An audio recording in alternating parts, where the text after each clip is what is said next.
Welcome to this NORRAG podcast.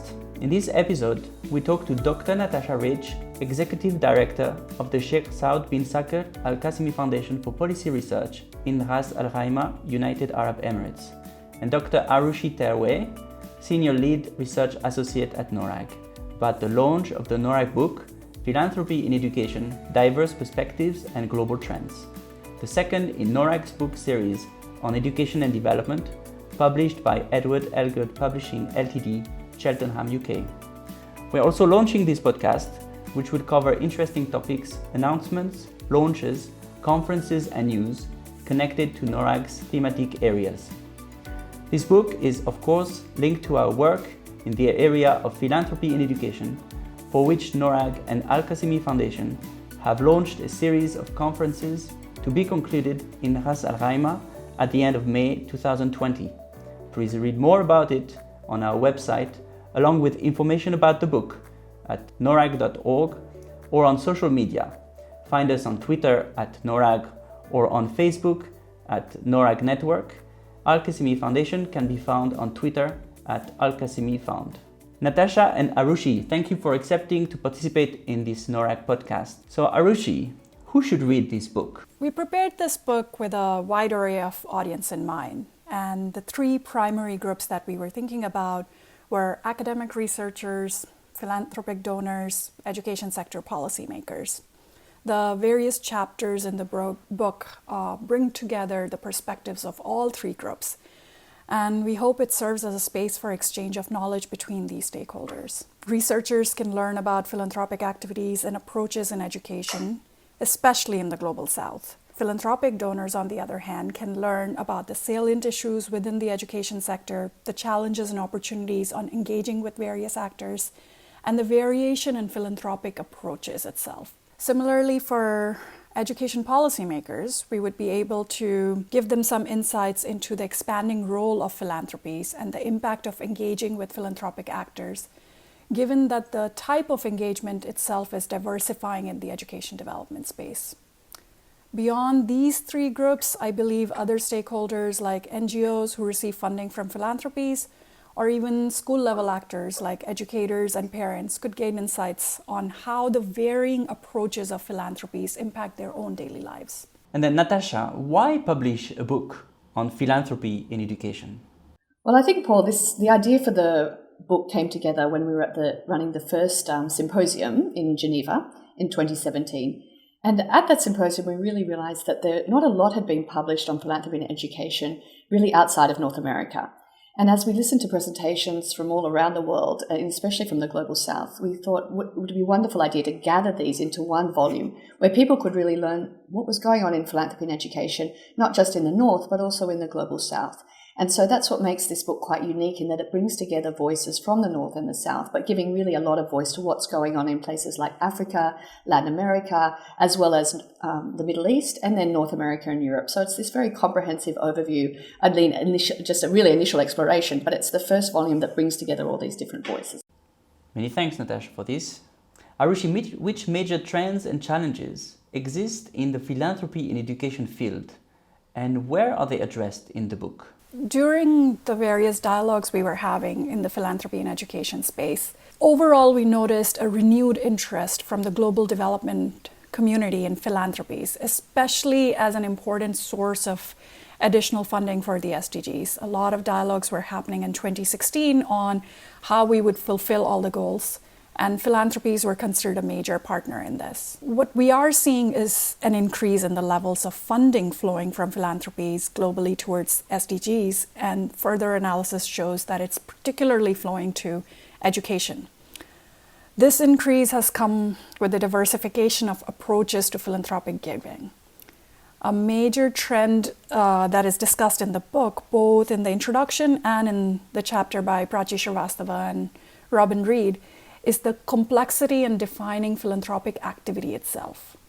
The word philanthropy often conjures up an image of a billionaire like Warren Buffett or Bill Gates donating their wealth towards strategic issues. In this book, this image is challenged a bit.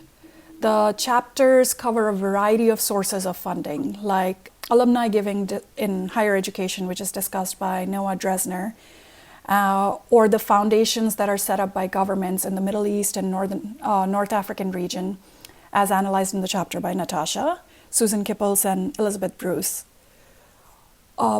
Several other chapters, like the one on corporate social responsibility in Nigeria by Udo Omarin, or the one by Matovic and Cardini on Varki Foundation in Argentina, also highlight the role of corporations in bringing new actors and partnerships in philanthropic space. Related to this trend that is discussed in a few chapters, there's a need to explore these issues a lot more, especially on the role of new philanthropies. And this is in the form of philanthrocapitalism or social finance. Several actors are now borrowing financing mechanisms from the private capital market. And this is in some ways reorganizing the philanthropy and education space itself. Several of these mechanisms, like development impact bonds or impact investments, or even venture philanthropy, start blurring the lines between traditional grant making for social development and financial investment in social projects with some kind of a profit-seeking motivation.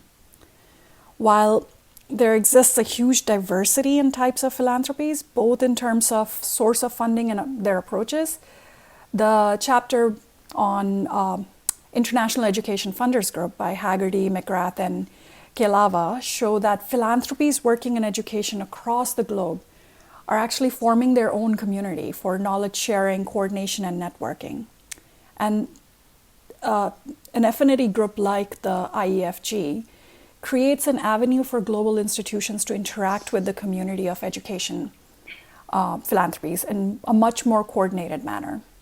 And our hope is to highlight these trends and shed light on both the diversity and the commonalities in the current space of philanthropy and education. Thank you, Arushi, for this compelling answer. And Natasha, what are your recommendations for further research and scholarship in this area? Well, yes, there's a lot to build on from what Arushi's just said, actually. I think she's brought up a lot of the main sort of challenges that are facing philanthropy as we go forward.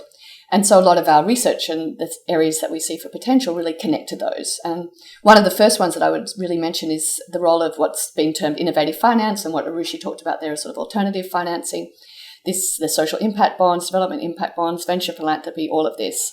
And in this area, we're really seeing the privatization of aid in a much newer way, with the entry of new actors into the development sector, such as venture capitalists, investment banks, big corporate.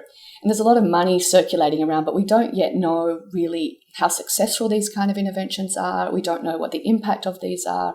And so I think there's a really great need for a lot more research into this area.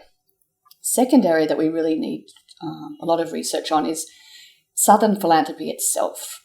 A lot of the research that we have now is really about Northern philanthropy or Northern philanthropy going into the South, but we don't know a lot about what's going on within the South itself. And in the chapter that we see on Nigeria, we hear a lot of talk about Southern philanthropy, how it's operating, what it's doing. And it would be wonderful to know a lot more about what's going on there. Connected to that is the relationship between philanthropic organisation and governments and other NGOs and donors working in this space. In the sort of 90s, 2000s, we had a lot of talk about donor coordination. But now with the entry of philanthropic entities into the development sector, we don't have that same conversation anymore. And I think there needs to be a lot more research around that area. And that connects us to the issue of power relationships. How Northern philanthropic actors are working with Southern recipients. Often we see that they have solutions in search of a problem. Could be in the form of wanting to do a social impact bond and looking for a project that would suit that. It could be in the form of having a tech solution and they want to find a project that this could be a problem, this could be a solution for. So a lot more research is needed about this kind of the power relationship between a Northern donor and a Southern recipient. And I think finally we really need a lot more theoretical research, especially in the sort of away from the applied research, is looking at these conceptions of philanthropy, the underlying assumptions that we have about the need for it, the ways that it operates within the field of political science, within sociology, the problematic ways of defining what is a philanthropic entity or what is a non-profit. So yeah, there's still like a lot to be done, and I think actually the field is wide open. I would really encourage anyone who attends the CIES to join the Philanthropy Special Interest Group and to just stay in touch with NORRAG and with the Qasimi Foundation, because we're so interested in seeing a lot more scholarship on this topic going forward. Thank you for going through all these various recommendations, which I am sure will be very useful for any scholar interested in the topic, Natasha. So thank you, Natasha and Arushi, for introducing the book. It is due to be launched in print on 29th November 2019 in the US and in the UK, and a week earlier online on Edward Elgar and NORRAG websites. In the next show, we will talk to Megan Haggerty, Bronwyn Magrath, and Gordana Kalava, who authors the article in the book, The IEFJ, Role of a Philanthropic Affinity Network Within Global Education. So see you next time on NORRAG Podcast, your podcast on all education-related topics and issues.